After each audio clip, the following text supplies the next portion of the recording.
কথায় বলে না, যত্ন করিলে রত্ন মেলে।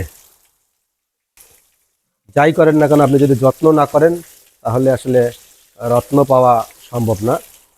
তো আমি একটু আজকে আমার এই ছোট্ট খামারের কিছু অ্যাক্টিভিটিস আমি যা নিজে করি সেটা আমি আজকে তুলে ধরার চেষ্টা করতেছি। আপনারা দেখুন, আমার এই ছোট্ট খামারে আমি আমার কিছু রুটিন ওয়ার্ক আছে। আমি আমার এই যে গরুগুলার কীভাবে যত্ন নেই সেটাই আজকে আপনাদের সামনে একটু প্র্যাকটিক্যালি তুলে ধরতে চাই। আপনারা দেখুন আমি কিভাবে এগুলার সেবা যত্ন করতেছি।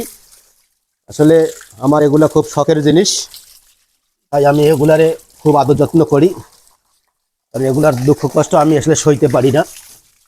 তাই আমার প্রতিদিন সকালের কাজ হচ্ছে এগুলাকে একটু সেবা শুশ্রূষা করা। যে সকাল উঠে আমি এই যে গরুগুলাকে প্রথমত পরিষ্কার করে দিচ্ছি। এগুলো আমার খুব আসলে ভদ্র, এগুলাকে সকাল সকাল পরিষ্কার করে দিচ্ছি। যদিও বর্তমানে কঠিন শীত, এই কঠিন শীতেও আমি কিন্তু গোসল করাই দিচ্ছি। কারণটা হচ্ছে কি জানেন, আমার এই গোয়াল ঘরে আমি যথেষ্ট প্রোটেকশন দিয়েছি। খুব বেশি একটা এই গোয়াল ঘরে তেমন শীত নাই, কারণ আপনি দেখুন আমার এই গোয়াল ঘর মোটামুটি ওয়েল প্রোটেক্ট। একটু উপরের দিকে তাকান, সব দিকে সুন্দর করে পলিথিন দেওয়া আছে, লাগানো দেওয়া আছে পলিথিন। তার মানে এখানে কোনো বাতাস ঢোকার সুযোগ নাই। আর বাতাস মানেই ঠান্ডা, তো বাতাস ঢুকতে না পারলে আপনার ঘর গরম থাকবে। আর যেহেতু এখানে অনেকগুলো গরু থাকে, তাদের নিজস্ব একটা গরম আছে। যদি খালি বাতাস না ঢুকতে পারে তবেই আপনার গোয়াল ঘর গরম থাকবে এবং গরুগুলো ভালো থাকবে। এই জন্য প্রথম কাজ হচ্ছে আপনার গোয়াল ঘরে চারিদিকে যাতে বাহিরের বাতাস ঢুকতে না পারে, বাতাস বন্ধ করবেন। আমি এই যে হাউজে এখন পানি দিচ্ছি, তারপরে এখানে খাবার দেব। এই যে আমি হাউজে পানি দিচ্ছি, তারপরে খাবার দেওয়া হবে। একটু দেখুন আমার অ্যাক্টিভিটিস, এটা আমার প্রতিদিনের কাজ। আমি প্রতিদিন সকালবেলা আমার এই গরুগুলোকে আগে পরিষ্কার করে দেই। আর এই যে পরিষ্কার করতেছি, তারপরে দেখুন এই যে ফ্লোরটা, এগুলো পরিষ্কার করতে হয়। আর এইগুলোর যে এই যে ধোয়া মোছা যে পানিগুলো চলে যাচ্ছে আমার খেতে, এবং এই পানিগুলো দিয়ে আমার এই যে গরুর প্রস্রাব, এই যে গোয়ালঘর ধোয়া পানিগুলো আমার যাচ্ছে ভুট্টা খেতে, ঘাস খেতে।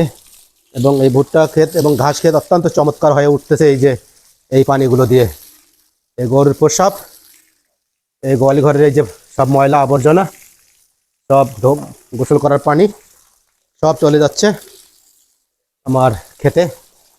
আর এই খেতে যেয়ে সুন্দর সুন্দর বিনা সারে অনেক আবাদ হচ্ছে। এই শীতের মাঝেও আমি গরুগুলোকে গোসল দিচ্ছি, কারণ এগুলো পরিষ্কার রাখতে হবে। নিচে অনেক ময়লা, এই ময়লাগুলো সুন্দর করে পরিষ্কার করে দিতে হবে। যে উলানটা পরিষ্কার করে দিতে হবে, গায়ে যেন কোনো ময়লা না থাকে, কারণ এই ময়লাটাই হচ্ছে গরুর রোগ জীবাণু ছড়ায়। এই কনকনে শীতের মধ্যেও আমি গরুগুলোকে গোসল করে দিচ্ছি। দেখুন কি ময়লা পানি বেরাচ্ছে। একটু ব্রাশ দিয়ে আলতোভাবে গাগুলো ঘষায় দেওয়া হচ্ছে, কারণ এই গায়ের লোমের গোড়ায় গোড়ায় প্রচুর পরিমাণ ময়লা আছে। এই জন্য আসলে একটু ব্রাশ দিয়ে ঘষতে হবে। আসলে অন্য কাপড় দিয়ে ঘষলে আসলে ময়লাগুলো উঠতে চায় না, এই জন্য একটু ব্রাশ দিয়ে ঘষে দিলে দ্রুত পরিষ্কার হয়। এবং দেখুন কি রকম লাল পানি বাড়াচ্ছে। আসলে এই জন্য প্রতিদিন গোসল করাটা খুব জরুরি। এখন শীতকাল চলছে, এই শীতের মাঝেও প্রতিদিন গোসল করে গরুকে। যেহেতু গরু প্রতিদিন পায়খানা বা প্রস্রাবের উপরে শুয়ে থাকে এবং গায়ের মধ্যে অনেক ময়লা জমা বাঁধে, আর এই ময়লাগুলো যদি নিয়মিত পরিষ্কার করে দেওয়া না হয় তাহলে এখানে রোগ জীবাণু ছড়াতে পারে। এই জন্য আসলে গরুকে প্রতিদিন গোসল করা বাঞ্ছনীয়। দেখেন সুন্দরভাবে গোসল করে দিলাম এই শীতেও, কারণ গরুকে গোসল না করলে গরু ভার থাকবে না, গরু ফ্রেশ থাকবে না। তারপরে এই দেখেন গোসল করানোর পরে একটু পানিগুলো মুছে দিতে হবে, কারণ যেহেতু শীতকাল, তাড়াতাড়ি পানিটা মুছে দিলে তাড়াতাড়ি গাটা শুকিয়ে যাবে এবং ঠান্ডা কম লাগবে। এই জন্য গরুগুলো একটু মুছাই দিতে হবে, একটু শুকনো কাপড় দিয়ে মুছাই দিতে হবে। দেখুন, আর এই দেখুন বাতি জ্বালানো আছে, এই বাতির গরমে খুব একটা শীত লাগবে না। হ্যাঁ, তো এইভাবে যত্ন নিতে হবে। মানে একটু শীতকালে একটু কষ্ট করতেই হয়, কারণ এই তো এগুলো অবলা প্রাণী, এদের একটু যত্ন নিতে হবে। প্রচণ্ড শীত, এভাবেই আমি যত্ন নিই। এই হলো সিস্টেম, এই হলো পদ্ধতি। বাতি জ্বালানো আছে, ঠান্ডা একদম নাই রুমের মধ্যে, মোটামুটি ঠান্ডা কম, হালকা গরম আছে। তো এই হলো গোসল দেওয়ার পদ্ধতি। এই যে আমার এই যে জবা কাটানো আছে, এগুলো মেশিনে কাটিছি আমি, এটার জন্য ভিডিও দেবো, আপনারা দেখবেন কীভাবে আমি এই জবাগুলো কাটি। হ্যাঁ, এই এখন এই যে জবা ফেলে দিচ্ছি, এর মধ্যে সামান্য দানাদার খাবার দেবো। এই দেখুন এখানে সুন্দর সুন্দর জিনিস দেওয়া আছে, কি কি আছে আমি বলতেছি। এই যে খৈল আছে, খৈল আছে, এই যে খৈল, তারপরে ভুট্টার গুঁড়া, তারপরে ধানের গুঁড়া, তারপরে সামান্য ফিড আছে, আর সামান্য ভুসি আছে। এসব একখানে মিশ্রণ করা আছে।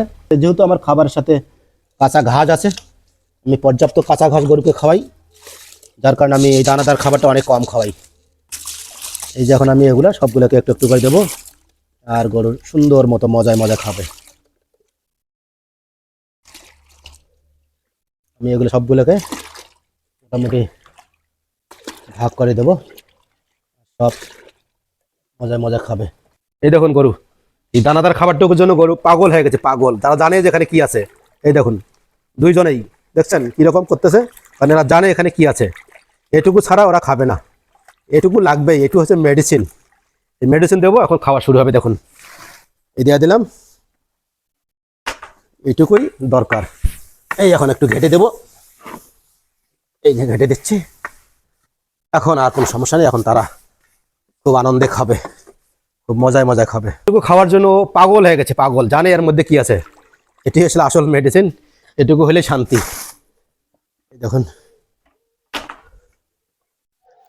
একটু সুন্দরভাবে ঘেটে দিতে হবে, ভালোভাবে সংমিশ্রণ করে দিলেই গরু সুন্দরভাবে খাবে এগুলো। তো এই হচ্ছে খাবার দেওয়ার পদ্ধতি। আমি ঠিক এভাবেই গরুগুলোকে আমার খাবার দেই। এটাই হলো পদ্ধতি, এটাই হলো সিস্টেম আমার, এটা আমার পার্সোনাল। যাই হোক বন্ধুরা, এই হলো আমার একটা ছোট্ট খামার। আর এই আমার ছোট্ট খামার, আমার নিজস্ব খামার, আমি নিজে যা করি সেটা আপনাদের সামনে তুলে ধরলাম, একবারে রিয়াল।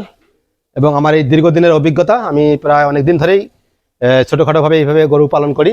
আমাকে এটা ভালো লাগে, এটা আমার অনেকটা শখের খামার বলতে গেলে।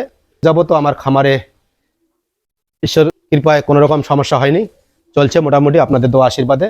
তো যদি ভালো লাগে অবশ্যই আমার এই চ্যানেলটি সাবস্ক্রাইব করবেন এবং অন্যদের মাঝেও ছড়িয়ে দিবেন, যারা সবাই দেখে বুঝতে পারে আমি কিভাবে এই কাজগুলো করি।